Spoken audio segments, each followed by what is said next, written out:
Why go racing? Racing is hard. It breaks cars, it breaks people, it breaks hearts. A lot of the time it's miserable. It's wet, cold, long, hot, unfair. It's not called endurance racing because it's short and easy. This is the motorsport story of the Mustang GT3, the iconic Ford Mustang. A car that's been engaged in competition around the world for decades. Drag racing, stock cars, drifting, sports car racing. And now, for 2024, the top level of GT endurance racing. You could stay home, take it easy, and build regular street cars, or you could show up at racetracks around the world with a carbon fiber body, V8-powered Ford Mustang, and try your best for success.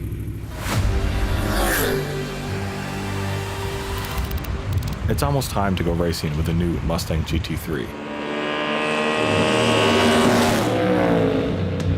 The Ford Performance and Multimatic Motorsports teams are 4 months away from the first event with the new car at the Rolex 24 Hours of Daytona. And this is the first rollout for the 2 newly built chassis that will be running under the factory team banner at that event. Hey, when it started to rain, You come straight in. hey, when it started to rain, when it I did started, extra that. did you really? Yeah. Road America, you always get some rain here and there. You know, with brand new race cars, you just don't want to take huge risk, and it was just like mist, slippery, mist, slippery, and then kind of go away. We got a lot of new cars. We don't want to crash them up. So 2 brand new GT3 cars. It's chassis number 4 and 5. They are the IMSA Pro entries, and they literally just came together last week. Those cars will race in the full season of IMSA. It's a GTD Pro entry for Ford Multimatic.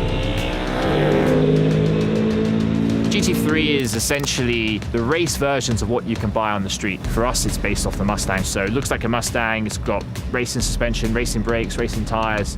Still a lot of regulations around it, so you just kind of come up and cut the roof and cut the floor and make it longer, wider, so the base has to be there. And GT3 is really a global platform, so the same rule set that you race in IMSA, you can race in the World Championship, you can race in the British Championship, you can race in the Japanese Championship, you can race in Australia. Now GT3 is the top GT category, and it gives us the opportunity to race as a factory. Just a great opportunity for our Mustang road car to now compete in racing series all around the world. This test is the first time these specific IMSA cars have hit the track in anger, but this program has been in the works for almost 2 years. Working with the best technical partners in the business, Ford Performance has brought Multimatic Motorsports back again for the construction and support of the vehicles. And Malcolm Wilson's M Sport, known around the world for their success in world rallying, are working alongside the internal Ford Performance team on the construction of a new world-class Coyote-based 5.4-liter normally aspirated V8 GT3 engine. Although the design and development of the car has been ongoing for a while, the first time an early test car was rolled off the hauler was earlier this year in Sebring in March. A shakedown and development run for the drivers and car, which found some issues that needed resolving. And the teams have spent the summer doing just that, refining parts, updating calibrations, and getting the cars to a point where the drivers can find the feel and speed needed to be successful at Daytona and beyond.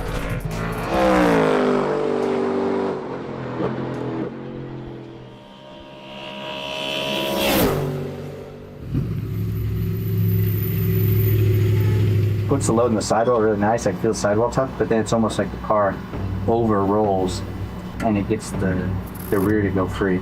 And to me, the roll front is a little softer than the roll rear. Ford really is a family company. So when you're starting a new program, you naturally go to the people that have worked really well with you in the past, that have delivered, and you see it in our driver lineup as well. And to have Joey Hand and Harry Ticknell and Dirk Mueller part of the development program and part of the racing program, just like they were on the GT program, it's important to make sure we do it at the right level. I haven't been gone since 2019 when we last raced the Ford GT. I've still been doing Ford stuff. I mean, Dirk's been doing stuff with Multimatic, and Harry also. So we've all been around, a lot of us hoping that this program was coming. Joey and I, we have so much history in the Ford GT program. Obviously, we won a few races, championship, definitely the highlight, Le Mans in 16. Yeah, so it's all coming back together. I mean, I never really left. It's really great to be back. I never really felt like I left, if I'm honest. When I raced the Ford GT program in the WC from 2016 to 2019, I really felt like Ford was a real family team. And you really sense that from the Bill Ford and the Ford family all the way down to the race team and the mechanics. These people behind me are the professionals. They hire me to drive the race car and to paint a picture of what the car is doing to the engineers. But those people are the ones that make the race car better for me to race and me to drive. So our group at Ford, we are in charge of calibrating all of our race programs that are done in-house. Day to day is a lot of looking at data. It's a lot of making sure that our hardware is characterized correctly. We have a new software build for this test, so we have a handful of new functions that we've tested on our dynos and test cells, but we haven't put them in an actual car yet. We'd like to, prove those out, and then just generally make sure that these two cars are in good shape to continue kind of the prep for Daytona.